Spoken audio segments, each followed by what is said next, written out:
Question number 1, Bharat के उच्चतम न्यायालय की स्थापना कब हुई थी? भारत के उच्चतम न्यायालय की स्थापना 28 जनवरी 1950 को नई दिल्ली में हुई। इसने ब्रिटिश काल के फेडरल कोर्ट का स्थान लिया और देश की सर्वोच्च न्याय संस्था बनी। मुख्य बिंदु: स्थापना 28 जनवरी 1950, स्थान नई दिल्ली, फेडरल कोर्ट का स्थान लिया, देश की सर्वोच्च न्यायिक संस्था बनी। यह भारत की सर्वोच्च न्यायिक संस्था है। दूसरा प्रश्न, भारतीय संविधान के किस भाग में उच्चतम न्यायालय का वर्णन किया गया है? व्याख्या: संविधान के भाग 5 संघ अध्याय 4 में अनुच्छेद 124 से 147 तक उच्चतम न्यायालय की व्यवस्था दी गई है। इसमें इसकी संरचना, शक्तियाँ, अधिकार क्षेत्र का वर्णन है। मुख्य बिंदु: भाग 5 संघ अध्याय 4 अनुच्छेद 124 से 127 तक विषय, संरचना, शक्तियाँ और अधिकार क्षेत्र यहाँ दिए हुए हैं। क्वेश्चन नंबर 3, उच्चतम न्यायालय के न्यायाधीशों की नियुक्ति कौन करता है? व्याख्या: उच्चतम न्यायालय के न्यायाधीशों की नियुक्ति भारत के राष्ट्रपति द्वारा की जाती है। नियुक्ति में कॉलेजियम प्रणाली महत्वपूर्ण भूमिका निभाती है। मुख्य बिंदु: नियुक्ति भारत के राष्ट्रपति द्वारा कॉलेजियम प्रणाली महत्वपूर्ण भूमिका निभाती है। यह प्रक्रिया संविधान और न्यायिक परंपराओं पर आधारित है। चौथा प्रश्न, उच्चतम न्यायालय के न्यायाधीशों की सेवानिवृत्ति की आयु क्या है? व्याख्या: उच्चतम न्यायालय के न्यायाधीश 65 वर्ष की आयु तक अपने पद पर बने रहते हैं। इसके बाद वे सेवानिवृत्त हो जाते हैं। याद करने के लिए मुख्य बिंदु: न्यायाधीशों की सेवानिवृत्ति की आयु 65 वर्ष है। यह आयु संविधान में निर्धारित है। 65 वर्ष के बाद पद स्वतः समाप्त हो जाता है। अगला प्रश्न, क्वेश्चन नंबर 5, उच्चतम न्यायालय को संविधान का संरक्षण क्यों कहा जाता है? व्याख्या: उच्चतम न्यायालय संविधान की सर्वोच्चता बनाए रखता है। यदि कोई कानून संविधान के विरुद्ध हो तो न्यायालय उसे असंवैधानिक घोषित कर सकता है। मुख्य बिंदु जो याद रखने हैं: संविधान की रक्षा करना इसका मुख्य दायित्व है। असंवैधानिक कानूनों को निरस्त कर सकता है। संविधान की सर्वोच्चता बनाए रखना इसका कर्तव्य है।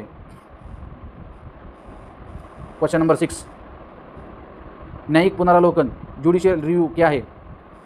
व्याख्या: न्यायिक पुनरावलोकन वह शक्ति है जिसके माध्यम से न्यायालय कानूनों और सरकारी कार्यों की संवैधानिकता की जांच करते हैं। यह लोकतंत्र की रक्षा का महत्वपूर्ण साधन है। महत्वपूर्ण बिंदु: न्यायालय कानूनों और कार्यों की समीक्षा करता है। असंवैधानिक पाए जाने पर उन्हें निरस्त कर सकता है।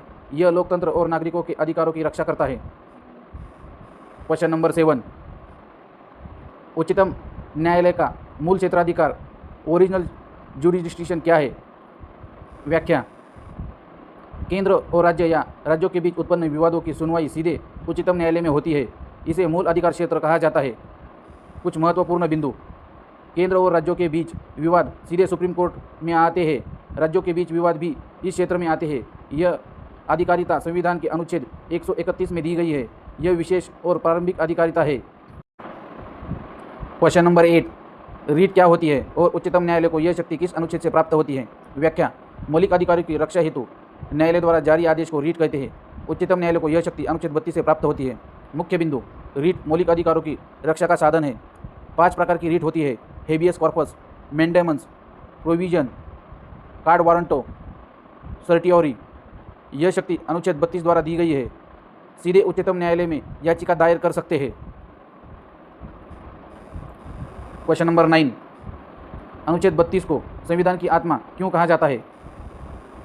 व्याख्या: डॉक्टर भीमराव अंबेडकर ने अनुच्छेद 32 को संविधान की आत्मा कहा है क्योंकि यह नागरिकों को सीधे उच्चतम न्यायालय जाने का अधिकार देती है। महत्वपूर्ण बिंदु: डॉक्टर अंबेडकर ने इसे संविधान की आत्मा कहा है। यह नागरिकों को सीधे सुप्रीम कोर्ट जाने का अधिकार देता है। यह अधिकार अन्य सभी अधिकारों की रक्षा का सबसे बड़ा साधन है। यह अनुच्छेद 32 में प्रदत्त है। क्वेश्चन नंबर 10, भारत में उच्च न्यायालयों का संवैधानिक अधिकार क्या है? व्याख्या: संविधान के भाग 6 में अनुच्छेद 214 से 231 तक उच्च न्यायालयों के प्रावधान किया गया है। प्रत्येक राज्य के लिए एक उच्च न्यायालय की व्यवस्था की गई है। यह राज्य स्तर की सर्वोच्च न्यायिक संस्था होती है। मुख्य बिंदु: भाग 6 राज्य के संबंधित अनुच्छेद 114 से 131 तक इसमें प्रावधान है। प्रत्येक राज्य के लिए एक उच्च न्यायालय राज्य स्तर की सर्वोच्च संस्था होती है। क्वेश्चन नंबर 11, उच्च न्यायालय के न्यायाधीशों की नियुक्ति कौन करता है? व्याख्या: उच्च न्यायालय के न्यायाधीशों की नियुक्ति भारत के राष्ट्रपति द्वारा की जाती है। इस प्रक्रिया में भारत के मुख्य न्यायाधीश और संबंधित राज्य के राज्यपाल परामर्श लिया जाता है राज्यपालों से। मुख्य बिंदु, नियुक्ति राष्ट्रपति द्वारा की जाती है, परामर्श भारत के मुख्य न्यायाधीशों से और अन्य परामर्श संबंधित राज्य के राज्यपाल से। क्वेश्चन नंबर 12, उच्च न्यायालय के न्यायाधीशों की सेवानिवृत्ति की आयु क्या है?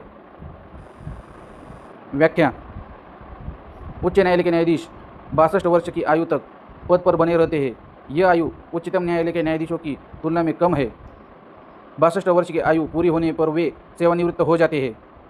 मुख्य बिंदु, सेवानिवृत्त आयु 62 वर्ष उच्चतम न्यायालय के न्यायाधीशों की तुलना में कम है। 62 वर्ष की आयु पूरी होने पर सेवानिवृत्त हो जाते हैं। क्वेश्चन नंबर 13, उच्च न्यायालय की रीट अधिकारिता उच्चतम न्यायालय से कैसे भिन्न है? व्याख्या, उच्च न्यायालय अनुच्छेद 226 के तहत मौलिक अधिकारों के साथ साथ अन्य कानूनी अधिकारों की रक्षा के लिए भी रीट जारी कर सकता है। इस दृष्टि से इसका अधिकार क्षेत्र काफ़ी व्यापक है। अधिकार क्षेत्रों में अंतर, उच्चतम न्यायालय अनुच्छेद 32, उच्च न्यायालय अनुच्छेद 226। उच्चतम न्यायालय केवल मौलिक अधिकारों की रक्षा हेतु रीट जारी कर सकता है और उच्च न्यायालय मौलिक अधिकारों के साथ साथ अन्य कानूनी अधिकारों की रक्षा हेतु भी रीट जारी कर सकता है। याद करने योग्य तथ्य, अनुच्छेद 226 उच्च न्यायालय को रीट की शक्ति प्रदान करता है। उच्च न्यायालय का अधिकार क्षेत्र अधिक व्यापक है। यह मौलिक अधिकारों के अतिरिक्त अन्य कानूनी अधिकारों की भी रक्षा करता है। क्वेश्चन नंबर 14, उच्चतम न्यायालय और उच्च न्यायालय के प्रमुख अंतर क्या है? व्याख्या, उच्चतम न्यायालय देश का सर्वोच्च न्यायालय है, जबकि उच्च न्यायालय राज्य स्तर का सर्वोच्च न्यायालय होता है। उच्चतम न्यायालय के निर्णय पूरे देश में बाध्यकारी होते हैं, जबकि उच्च न्यायालय के निर्णय केवल संबंधित राज्य के लिए बाध्यकारी होते हैं। मुख्य बिंदु, उच्चतम न्यायालय देश का सर्वोच्च न्यायालय होता है। उच्च न्यायालय राज्य स्तर का सर्वोच्च न्यायालय होता है। उच्चतम न्यायालय के निर्णय पूरे देश में मान्य होते हैं। उच्च न्यायालय के निर्णय केवल संबंधित राज्य में मान्य होते हैं। क्वेश्चन नंबर 15, लोकहित याचिका PLI क्या है और इसका महत्व क्या है? व्याख्या, लोकहित याचिका के माध्यम से कोई भी व्यक्ति सार्वजनिक हित के मामले में न्यायालय में जा सकता है। इससे गरीब, असहाय और वंचित वर्गों को न्याय प्राप्त करने में सहायता मिलती है। यह न्याय तक पहुंच का एक प्रभावी साधन है।